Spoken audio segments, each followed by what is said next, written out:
Jadi kita sudah bahas bahwasanya kita sekarang berada di babak keempat, fase keempat, periode keempat perjalanan sejarah umat Islam yang disebut dengan era mulkan jabriyatan, era para penguasa yang memaksakan kehendak mereka.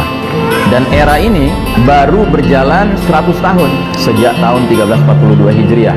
Di sini tulisannya hampir 100 tahun karena gambar ini atau tulisan ini dibuat beberapa waktu yang lalu ya. Kalau sekarang persis 100 tahun karena kita sekarang sudah berada di tahun 1442 Hijriah ya. Jadi persis 100 tahun. Kalau pakai hitungan Masehi, peristiwa runtuhnya babak ketiga yaitu runtuhnya khilafah terakhir Kesultanan Utsmani Turki pada tahun 1924 Masehi. Dan kita kemarin memasuki tahun 2021. Nanti tanggal 3 Maret 2021 berarti persis 97 tahun kita berada di babak keempat pakai hitungan kalender Masehi. Nanti 2024 baru persis 100 tahun kalau pakai hitungan kalender Masehi. Nah, jadi babak keempat ini merupakan babak paling kelam dalam sejarah umat Islam. Makanya di dalam skema ini berada di bawah garis merah.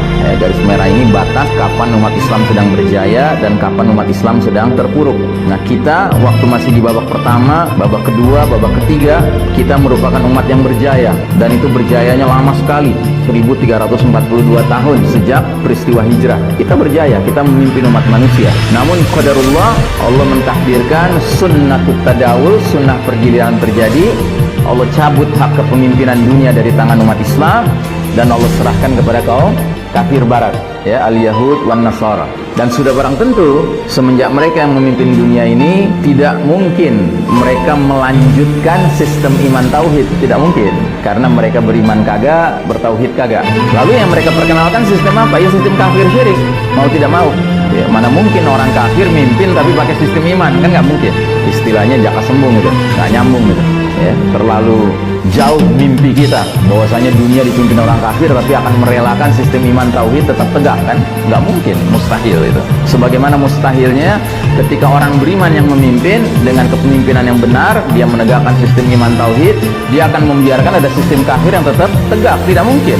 Makanya logika dasarnya sederhana, kalau ada orang mengaku beriman memimpin sebuah keadaan di mana sistem kafir tetap tegak ya, ini kepemimpinan yang perlu dipertanyakan. Nah, jadi saudaraku rahimakumullah, mereka al-Yahud wan Nasara dalam memimpin kita di babak keempat ini ternyata semakin hari semakin berusaha mengkonsolidasi kekuatan mereka sehingga sistem yang mereka kembangkan ini lebih layak disebut sebagai sistem Dajjal. Sistem yang dibangun untuk menggelar karpet merah penyambutan Al-Masih Ad-Dajjal, sang juru selamat palsu si Dajjal itu. Otomatis nilai-nilai yang berkembang di dunia sekarang ini adalah nilai-nilai yang gelap, nilai-nilai kesyirikan, kesombongan, kekufuran, kemunafikan, kefasikan, kezoliman, kemaksiatan, kemungkaran dan seterusnya. Sesuai dengan hadis Nabi yang mengatakan badiru bil a'mali fitanan kaqita'il lailil muslim. Bersegeralah kalian beramal sebelum datangnya era penuh fitnah seperti sepotong malam yang gelap gulita. Nah, itulah era kita sekarang. Era di mana-mana kita temukan fitnah dengan aneka ragam bentuknya, sementara makin hari makin gelap dunia ini karena dikepung oleh nilai-nilai yang gelap. Yang jelas ada sebuah sunnatullah yang juga harus kita yakini. Apa itu? Ketika Allah menilai bahwa peradaban telah melampaui batas ya, kezalimannya, maka Allah yang maha pemberi balasan pasti akan menimpakan azab yang pedih yang skalanya sesuai dengan skala kezaliman itu. Kalau kezalimannya skalanya skala lokal, ya azabnya azab lokal. Kalau skalanya skala regional, ya azabnya azab regional. Kalau skalanya global, azabnya apa? Azab yang global juga. Dan perlu kita ketahui bahwa sistem kafir syirik yang sekarang berkembang ini semakin hari semakin menunjukkan keasliannya. Contoh, kita sekarang ini mungkin tidak menyadari bahwa pengkondisian kita untuk benar-benar menyaksikan tegaknya New World Order, tatanan dunia baru, itu sudah semakin jelas, sudah makin kelihatan.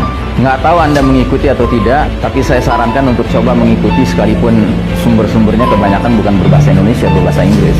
Itu sudah mulai banyak pakar di Barat yang memberikan sinyal peringatan bahwa para pemimpin-pemimpin kelas dunia ini merancang sebuah skenario namanya The Great Reset. Pernah dengar istilah itu? Anda tahu riset? Tahu riset? Ya, jadi kalau misalnya HP Anda udah mulai susah gitu ininya, ngirim pesan, ya kan, udah mulai terasa berat gitu ya, Anda harus reset kan, atau restart kan gitu. Nah ini mereka, para pemimpin dunia sekarang ini, termasuk orang-orang kaya dunia sekarang ini, mereka itu melontarkan sebuah ide namanya The Great Reset. Jadi dunia ini harus melakukan riset besar-besaran. Dan ini dikaitkan dengan apa? Dikaitkan dengan COVID. Jadi seperti kita ketahui, efek dari menyebarnya COVID ini, apalagi semenjak WHO mengumumkan ini sebuah pandemik, maka berbagai pemerintahan berbagai negara memberlakukan lockdown, dan lockdown itu otomatis mempengaruhi ekonomi. Nah makanya gagasan Great Reset ini yang pertama kali melontarkan siapa? Yang pertama kali melontarkan adalah ketua sebuah badan dunia yang namanya World Economic Forum. Jadi forum ekonomi dunia. Jadi ceritanya mereka orang-orang pinter nih, dan orang-orang berpengaruh, banyak pimpinan-pimpinan negara, banyak taipan-taipan kelas dunia ngumpul di situ. Terus mereka membicarakan ini bahaya nih, dengan COVID ini lockdown, maka banyak ketimpangan ekonomi terjadi, ya kan, resesi ekonomi terjadi, ya kan. Maka kita kelihatannya harus menggagas sebuah ide solutif. Nah mereka akhirnya menggagas yang namanya The Great Reset. Nah Great Reset ini kemana arahnya? Arahnya adalah pembentukan One Global Government, sebuah pemerintahan global tunggal. Tapi nggak berhenti di situ. Ada kata sifatnya di situ. Sifatnya apa? Totalitarian. Tahu totalitarian artinya apa? Jadi One Global Totalitarian Government. Jadi sebuah pemerintahan totaliter yang global, yang tunggal.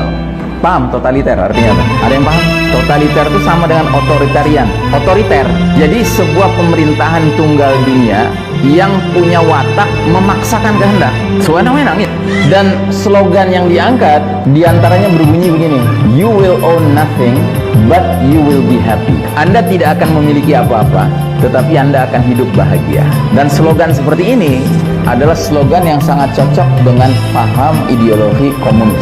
Ya, kalau di negara komunis itu orang nggak punya private property, nggak punya kepemilikan pribadi, semua milik negara. Tetapi hidupnya senang. Karena apa? Karena semua keperluannya dipenuhi.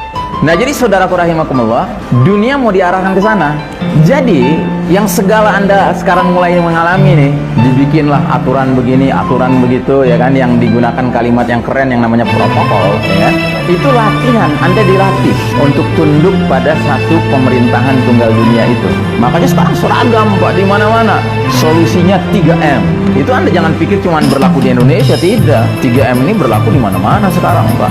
Orang kena COVID karena 3M, nggak dipatuhi. Orang nggak kena COVID karena 3M dipatuhi. Nah, jadi saudaraku rahimakumullah, kita harus paham bahwa kalau ini berjalan terus begini, berarti mereka bisa memaksakan kehendak-kehendak mereka untuk melakukan hal-hal yang dalihnya kebaikan masyarakat luas, tetapi ujung akhirnya adalah kepentingan dari yang punya kuasa. Makanya saya katakan, ketika Allah menilai bahwa peradaban ini sudah togho, sudah melampaui batas, maka Allah Al-Muntaqim yang maha pemberi balasan pasti akan menimpakan azab pedih yang skalanya sesuai dengan skala kezalimannya. Kalau skala kezalimannya kelas dunia, sudah barang tentu azabnya juga kelas dunia. Nah, pelan tapi pasti kita semua menuju ke titik tersebut, saudaraku rahimakumullah. Makanya saya peringatkan diri saya dan kita semua, marilah kita benar-benar menjadi hamba-hamba Allah yang semakin hari semakin tawakal kepada Allah, semakin bergantung kepada Allah Ta'ala, karena jujur apa yang kita alami ke depan ini akan semakin berat. Saya ambil contoh saja tadi di perjalanan, yang jemput bertanya kan, Ustadz, gimana caranya kita mensikapi vaksin? Ya, jadi sekarang ini kan masih ya ada pro kontra lah gitu ya kan, masih ada pro kontra, termasuk yang wilayahnya diberlakukan atau akan diberlakukan aturan divaksin kena Rp300.000, nggak divaksin kena penalti 5 juta. Itu kan di wilayah tertentu seperti itu, nggak di semua wilayah. Pelan namun pasti ini akan menjadi sesuatu yang disebut dengan mandatory vaccine. vaksin itu akan jadi wajib. Untuk siapa? Untuk seluruh penduduk planet bumi ini. Kecuali siapa? Kecuali mereka-mereka yang memang bikin aturan, atau mereka tampil juga kelihatan disuntik, tapi suntikannya suntikan yang punya kemampuan neko-neko gitu. Tahu kan, udah tersebar kan videonya tentang suntikan yang nyuntik tapi nggak nyuntik gitu loh, atau nyuntik tapi belok gitu suntikannya, atau vitamin C isinya ya. Kalau dalam dunia sains biasa disebut placebo, jadi nggak ada isinya cuman cairan biasa saja, atau NaCl kali, garam kali. Nah, jadi saudaraku rahimakumullah, ini semua adalah sesuatu yang kita nggak boleh tutup kemungkinannya akan terjadi. Kalau tidak bisa dikatakan, justru akan memang mengarah ke sana.